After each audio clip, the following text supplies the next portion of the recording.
আসসালামু আলাইকুম প্রিয় এইচএসসি 24 ব্যাচ কেমন আছো সবাই? আশা করছি তোমরা সবাই অনেক ভালো আছো।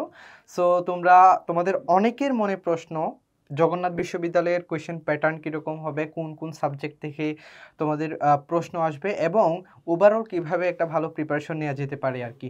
এবং তোমরা কিন্তু আমাদের হোয়াটসঅ্যাপ, ফেসবুক পেজ এবং টেলিগ্রামে কিন্তু নিয়মিত প্রশ্ন করে যাচ্ছ ভাইয়া ওভারঅল কীভাবে একটা জগন্নাথ বিশ্ববিদ্যালয়ের জন্য ভালো প্রিপারেশন আমরা নিতে পারি। সো আজকে তোমাদের সব কনফিউশন, সব প্রশ্ন, সব কিছুর উত্তর দেওয়ার জন্য আমি মিনহাজুল ইসলাম মিনার আছি তোমাদের সাথে এবং আর আমি তাওহিদুল ইসলাম রাব্বি। আজকে আমরা শুধুমাত্র জগন্নাথ বিশ্ববিদ্যালয়ের প্রশ্নের মান বন্টন নিয়েই কথা বলবো না, কেননা তোমরা অনেকেই জানো যে জগন্নাথ বিশ্ববিদ্যালয়ের যে সার্কুলার ছিল এই সার্কুলারে কিন্তু রিটেনের প্রশ্ন সম্পর্কে কোনো কিছু বলা হয়নি। তো আমরা চেষ্টা করেছি মোটামুটি অ্যানালাইসিস করার কোন ধরনের কোয়েশ্চেন আসতে পারে এইসব বিষয়ে তোমাদেরকে আজকে আমরা জানানোর চেষ্টা করব।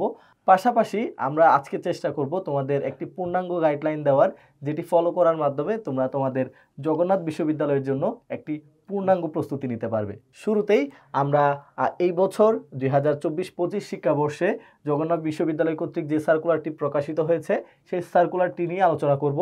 আচ্ছা, প্রথমে হচ্ছে আমাদের যেটা দেখা লাগবে সেটা হচ্ছে আমাদের পরীক্ষা হবে হচ্ছে 28শে ফেব্রুয়ারি 2025 সি ইউনিটের জন্য এবং 3টা শিফটে পরীক্ষা হবে এখানে। প্রথম শিফট হচ্ছে 9টা 30 থেকে 10টা 30 এবং সেকেন্ড শিফট হচ্ছে দুপুর 12টা থেকে 1টা পর্যন্ত এবং তৃতীয় শিফট হচ্ছে বিকাল 3টা 30 থেকে 4টা 30 পর্যন্ত। সো এখানে বলার কিছু নাই, চলো আমরা নেক্সটে যাই। এবং এখন আমরা দেখব হচ্ছে যারা ব্যবসায় শিক্ষা শাখা থেকে সি ইউনিটে পরীক্ষা দিবে, অর্থাৎ কমার্সের ইউনিটে পরীক্ষা দিবে, তাদের জন্য কোয়েশ্চেন প্যাটার্ন কোন কোন সাবজেক্ট থেকে প্রশ্ন আসবে। প্রথমত হচ্ছে ইংরেজি এবং গাণিতিক বুদ্ধিমত্তা, তৃতীয় হচ্ছে হিসাব বিজ্ঞান এবং ব্যবসায় নীতি এবং প্রয়োগ, অর্থাৎ যেটাকে আমরা ম্যানেজমেন্ট বলি। এখান থেকে টোটাল তার মানে 3টা ইংরেজি, গাণিতিক বুদ্ধিমত্তা এবং হিসাব বিজ্ঞান এবং ব্যবসায় নীতি এবং প্রয়োগ।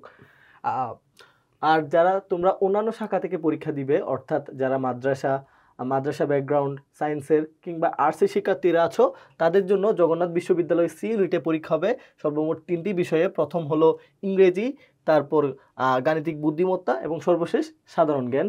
এখন আমরা যেটা দেখব সেটা হচ্ছে আমাদের পরীক্ষার মান বন্টনটা কিভাবে হবে, অর্থাৎ এমসিকিউ থেকে কত নাম্বার থাকবে, রিটেন থেকে কত নাম্বার থাকবে, এসএসসি এবং এইচএসসি থেকে কোনো নাম্বার কাউন্ট হবে কিনা সেই বিষয়টা একটু দেখার চেষ্টা করব। আমরা দেখছি বহু নির্বাচনী অর্থাৎ এমসিকিউ থাকবে 24 নাম্বারের, লিখিত পরীক্ষা থাকবে 48 নাম্বারের এবং তোমাদের এসএসসি পরীক্ষার যে পয়েন্টটি ছিল, তোমাদের যে রেজাল্টটি ছিল, সেটি থেকে ক্যালকুলেট করে সর্বমোট 12 নম্বর যোগ হবে। অর্থাৎ যারা এসএসসি পরীক্ষায় জিপিএ 5 পেয়েছিল তাদের এসএসসি থেকে 12 নাম্বার, এবং যারা এসএসসি পরীক্ষায় জিপিএ 5 পেয়েছিল তাদের এসএসসি পরীক্ষা থেকে 16 নাম্বার যুক্ত হবে। তোমাদের যাদের রেজাল্ট এর চেয়ে কম তাদের ক্ষেত্রে আরও কম নাম্বার যুক্ত হবে।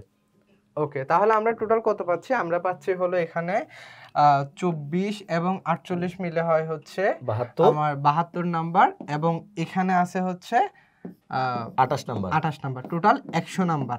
ঠিক আছে, তার মানে আমার পরীক্ষা হবে 72 নাম্বারের এবং আমার এসএসসি এবং এইচএসসি থেকে থাকছে টোটাল 28 নাম্বার।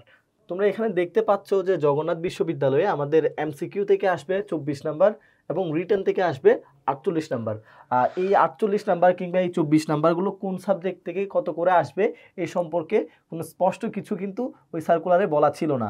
তবে একটা জিনিস খেয়াল করলে তোমরা দেখবে যারা বাণিজ্য শাখা থেকে পরীক্ষা দিচ্ছে তারা কিন্তু সর্বমোট 3টা সাবজেক্টে পরীক্ষা দিচ্ছে।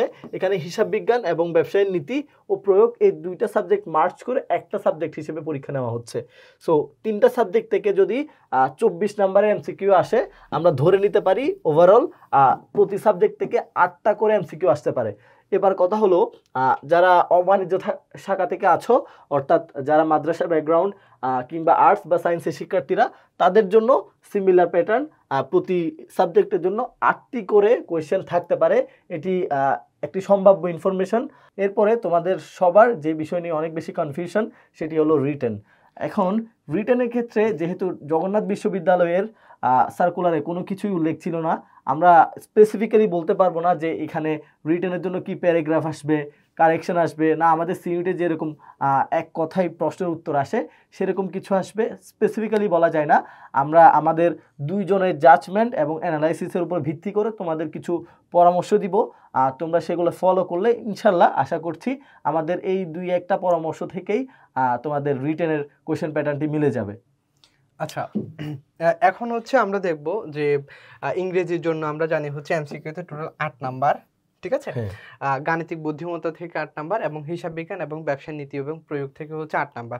তো ইংরেজির ক্ষেত্রে 8 নাম্বার আমি বলবো সাধারণত যেটা আমরা দেখি ইংরেজিতে কিন্তু বেসিক ফাউন্ডেশনগুলো মানে যেখানে যতগুলো আমাদের অ্যাডমিশন টেস্ট আছে সবগুলোতে কিন্তু সেম নাম্বার মানে সেম টপিকগুলো থেকে কিন্তু গুরুত্বপূর্ণ কিছু টপিক আছে যেখান থেকে সবসময় প্রশ্ন আসে, যেমন সাবজেক্ট ভার্বস, এগ্রিমেন্ট, তারপর হচ্ছে প্যারালালিজম, এরপর এরকম ভোক্যাবস এইগুলো থেকে। হ্যাঁ, তো কিছু মানে হট টপিক আছে আর কি যেগুলো থেকে দেখা যায় যে প্রশ্ন আসে আর কি। তো যেহেতু এখানে এমসিকিউ সংখ্যা আমরা 8 দেখতে পাচ্ছি, মানে 8 নাম্বারের কোয়েশ্চেন হবে, সো সিলেক্টিভ কিছু থেকে কিন্তু টপিক থেকে কিন্তু কোয়েশ্চেন আসবে। তবে আমাদের বাংলাদেশের কোয়েশ্চেন প্যাটার্ন বিশ্ববিদ্যালয়গুলোর ভর্তি পরীক্ষায় কোয়েশ্চেন প্যাটার্নগুলো অ্যানালাইসিস করলে দেখা যায় খুব বেশি একটা আহামরি কঠিন কোয়েশ্চেন কিন্তু হয় না। সো আমরা ধরে নিচ্ছি ইংরেজিতে তোমাদের গ্রামারের যে বেসিক রুলগুলো আছে, যে আমরা ক্লিপস্টোফেল সহ অন্যান্য গ্রামার বইগুলো থেকে পড়ে থাকি, ওই বেসিক গ্রামারগুলো থেকে হয়তো 2 থেকে 3 নাম্বার আসতে পারে, ভোকেবস থেকে কিছু আসতে পারে, অ্যানালজি বা অন্যান্য বিষয় সব মিলিয়ে সর্বমোট 8টা ইংরেজিতে কোয়েশ্চেন আসবে। তোমরা যারা ঢাকা বিশ্ববিদ্যালয় সহ অন্যান্য বিশ্ববিদ্যালয়গুলো প্রিপারেশন নিচ্ছ, কমার্সের শিক্ষার্থীরা, তোমাদের ওই প্রিপারেশন দিয়েই আশা করছি জগন্নাথ বিশ্ববিদ্যালয়ের যে ইংরেজি প্রিপারেশন সেটি হয়ে যাবে। যেহেতু 8 নাম্বার, সো এখানে নতুন করে কম্প্রিহেনশন বা প্যাসেজ টাইপের কিছু দেওয়ার সুযোগ থাকবে না বলে মনে করছি। এরপর যদি গাণিতিক বুদ্ধিমত্তা নিয়ে কথা বলি, আমাদের কমার্সের শিক্ষার্থীরা কিন্তু সচরাচর গাণিতিক বুদ্ধিমত্তা নিয়ে পড়াশোনা খুব কমই করে। তবে যারা জগন্নাথ বিশ্ববিদ্যালয়ে এবার পরীক্ষা দিতে যাচ্ছ, তোমাদের জন্য একটি স্যাড নিউজ হলো তোমাদেরকে অবশ্যই গাণিতিক বুদ্ধিমত্তা পড়তে হবে। চট্টগ্রাম বিশ্ববিদ্যালয়ের ডি ইউনিট, জাহাঙ্গীরনগর বিশ্ববিদ্যালয় সহ অনেকগুলো বিশ্ববিদ্যালয়ে কিন্তু গাণিতিক বুদ্ধিমত্তা থেকে কোয়েশ্চেন আসে। তবে এটি নিয়ে ভয় পাওয়ার কোনো কিছু নেই, খুব অল্প সময়ের মধ্যে এটি কভার করা যায়।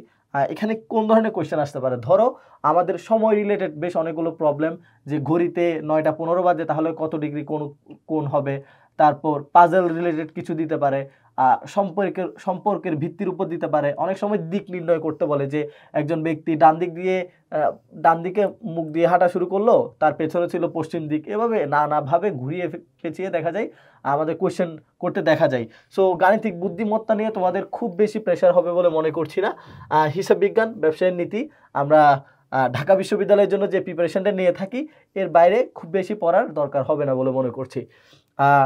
এবার রিটেন নিয়ে যদি কথা বলি, মিনার তোমার কাছে আমার প্রশ্ন, ইংরেজিতে আমাদের রিটেনে যেহেতু 3টা সাবজেক্ট আমাদের 48 নাম্বার, যদি ধরি প্রত্যেকটা সাবজেক্ট থেকে সমান হারে রিটেন আসছে, তাহলে প্রতি সাবজেক্ট থেকে কিন্তু 16 করে আসার সুযোগ আছে।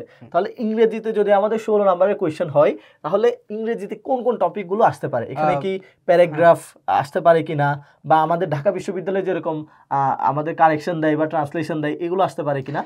আচ্ছা, ওইটার জন্য হচ্ছে আমি বলি, বিগত বছরে 2019 সালের একটা কোয়েশ্চেনে বি ইউনিটের কোয়েশ্চেনে যেটা দেখেছিলাম সেটা হচ্ছে একটা কোয়েশ্চেন রিটেন কোয়েশ্চেনের জন্য 4 নাম্বার ছিল। একটা রিটেন কোয়েশ্চেনের জন্য 4 নাম্বার ডেসক্রিপটিভ কোয়েশ্চেন, হ্যাঁ মানে যেটা দেখলাম আর কি 4 নাম্বার করে ছিল। সো তখন হচ্ছে কোয়েশ্চেনের কোয়ান্টিটিটা একটু বেশি ছিল এবং নাম্বার ছিল হচ্ছে 48 আর কি। তো তখন একটা সাবজেক্ট থেকে ইংরেজি থেকে হচ্ছে 24 নাম্বারের রিটেন ছিল। টোটাল 24 নাম্বার রিটেন ছিল, 6টা কোয়েশ্চেন ছিল, 6টা কোয়েশ্চেন 4 নাম্বার করে টোটাল 24 নাম্বারের কোয়েশ্চেন ছিল। তো এরপরে আমরা যদি এবার সেই ইয়াটাই একটু দেখার চেষ্টা করি, তাহলে যদি একটা কোয়েশ্চেন 4 নাম্বার করে হয় তাহলে 4টা কোয়েশ্চেন দিতে পারে, এরকমও হতে পারে। ডেসক্রিপটিভ কোয়েশ্চেন হতে পারে, যেহেতু স্পষ্ট কোনো কিছু বলা হয় নাই এবং মানবন্টন সম্পর্কে কিছু বলা নাই, আমরা আগের যে তথ্য সেটার উপর ডিপেন্ড করে আর কি বলতে হচ্ছে। আচ্ছা, এই ক্ষেত্রে আমার পরামর্শ হবে তোমাদের, এটা আমরা দেখে থাকি যে অন্যান্য সকল বিশ্ববিদ্যালয়ের কোয়েশ্চেন প্যাটার্ন কিন্তু বলা যায় ঢাকা বিশ্ববিদ্যালয় সহ অন্যান্য বিশ্ববিদ্যালয়গুলোর সাথে সিমিলার থাকে। তো এই ক্ষেত্রে আমার যেটা মনে হচ্ছে, যেহেতু অনেক বেশি নাম্বার আছে, সো ট্রান্সলেশন পার্টটা তোমাদের থাকতে পারে ঢাকা বিশ্ববিদ্যালয়ের জন্য যারা প্রিপারেশন নিচ্ছ, তাদের এক্সট্রা করে পড়ার কিছু নাই জগন্নাথ বিশ্ববিদ্যালয়ের জন্য। কারেকশনের পার্টটাও থাকতে পারে, এটাও খুবই ইম্পর্টেন্ট। তোমরা যারা ঢাকা বিশ্ববিদ্যালয়ের জন্য পড়ছো তাদের নতুন করে পড়ার কিছু নাই। তবে যারা কমার্সের শিক্ষার্থীরা আছো তারা কিন্তু প্যারাগ্রাফ বা ফ্রি হ্যান্ড রাইটিং কখনো প্র্যাকটিস করো না। জগন্নাথ বিশ্ববিদ্যালয়ে যেহেতু আমাদের কিছু বলা হয়নি, তো আমি ধরে নিচ্ছি হয়তো আমাদের কোনো একটা প্যারাগ্রাফ আসতে পারে। সো আমি তোমাদেরকে 3টা ক্যাটাগরি বললাম, একটা হলো ট্রান্সলেশন, আরেকটা হলো কারেকশন, নাম্বার 3 হলো ফ্রি হ্যান্ড রাইটিং, অর্থাৎ প্যারাগ্রাফ লিখতে দিল বা সেন্টেন্স মেকিং, যে তোমাকে কয়েকটা ওয়ার্ড দিল, এই ওয়ার্ডগুলোর উপর ভিত্তি করে তোমাকে সেন্টেন্স ক্রিয়েট করতে হবে। এই ধরনের 2 থেকে 4 ক্যাটাগরির কোয়েশ্চেন আসতে পারে। সো এখন তোমাদের নতুন করে তাহলে কি পড়া লাগছে? পড়া লাগছে হচ্ছে সেন্টেন্স মেকিং দেখবে, কয়েকটা ছোট ছোট ওয়ার্ড থাকবে, তোমাদের পরিচিত ওয়ার্ডই থাকবে রিসেন্ট। আমাদের যে রিসেন্ট আমরা যে ইংলিশ ওয়ার্ডগুলো সবসময় শুনি, এ ধরনের ওয়ার্ডগুলো নিয়ে আমরা শুনবো। যেমন ধরো বয়কট ওয়ার্ডটা অনেক বেশি ফেমাস। বয়কট নিয়ে আমরা একটা সেন্টেন্স করতে দিল, তোমাকে কিভাবে করবে তুমি। তারপর কারেকশন আসতে পারে, ট্রান্সলেশন আসতে পারে, আর সর্বশেষ প্যারাগ্রাফ আসতে পারে। কিন্তু এবার যদি গাণিতিক বুদ্ধিমত্তা নিয়ে বলি, এখানে ডেসক্রিপটিভ কোশ্চেন দেওয়ার মতো আসলে তেমন কোনো সিচুয়েশন নাই। হয়তো তোমাদের এমন হতে পারে একটা উদ্দীপক দিয়ে দিল, যেখানে অনেকগুলো ক্লু দেওয়া থাকবে, এরপর ABCD করে কোশ্চেন দিতে থাকবে যে আচ্ছা এটা থেকে এটা হলে কি হবে, এটা থেকে এটা হলে কি হবে। যে গতির ম্যাথ থাকতে পারে, মানে এখানে আইকিউতে মূলত আসলে ছোট ছোট ম্যাথ থাকে। সো একটা তোমাদেরকে উদ্দীপক টাইপের দিবে, এখান থেকে তোমাদেরকে কি করতে বলবে, ছোট ছোট কিছু কোশ্চেন সলভ করতে বলতে পারে। আর লাস্টলি হিসাব বিজ্ঞান এবং ব্যবসায়ের নীতি ও প্রয়োগ, এখান থেকে কিভাবে কোশ্চেন আসতে পারে, 2 ভাবে কোশ্চেন আসতে পারে। একটা হলো বর্ণনামূলক প্রশ্ন, মানে তোমাদের কয়েকটি কোশ্চেন দিবে ছোট ছোট, এই কোশ্চেনগুলো তোমাদের ব্যাখ্যা আকারে লিখতে হবে। ধরো তোমাদের এখানে যেহেতু 16 নাম্বার আসার সুযোগ আছে, হয়তো 4টা কোশ্চেন দিল, 2টা হিসাব বিজ্ঞান থেকে, 2টা হলো ব্যবসায়ের নীতি ও প্রয়োগ থেকে। প্রতি একটা কোশ্চেনে 4 নাম্বার করে 16 নাম্বার এমন হতে পারে। অথবা এমন হতে পারে যে তোমাদের 8টা কোশ্চেন দিল, প্রতি একটা কোশ্চেনে 2 নাম্বার করে। যেভাবেই আসুক না কেন, যদি সংক্ষিপ্ত প্রশ্ন আসে তাহলে তো আমাদের নতুন করে প্রিপারেশন নেওয়ার কিছু নাই। আমরা ঢাকা বিশ্ববিদ্যালয়ের জন্য যেটা পড়ছি সেটাই ইনাফ হয়ে যাবে আমাদের জন্য। বাট যেহেতু আমাদের ক্লিয়ার করেনি যে আমাদের সংক্ষিপ্ত প্রশ্ন দিবে, এমনও হতে পারে যে আমাদেরকে বর্ণনামূলক প্রশ্ন দিয়ে দিল। সেজন্য তোমরা কিছু কনসেপ্ট একটু দেখে নিয়ে যাবে। যে অ্যাকাউন্টিংয়ের ক্ষেত্রে যদি আমি বলি 2/10 আমরা পড়ে আসছি, 2/10 নিট 30 বলতে কি বুঝো, আমাদের এই যে বাকিতে ধারে ক্রয় বিক্রয়ের ক্ষেত্রে যে টার্মগুলো ব্যবহার করা হয়। তারপর FOB shipping point, FOB destination বলতে কি বুঝো, এ ধরনের, বা চালান জিনিসটা কি, এই ধরনের ছোট ছোট কিছু কনসেপচুয়াল কোয়েশ্চেন কিন্তু করতে পারে।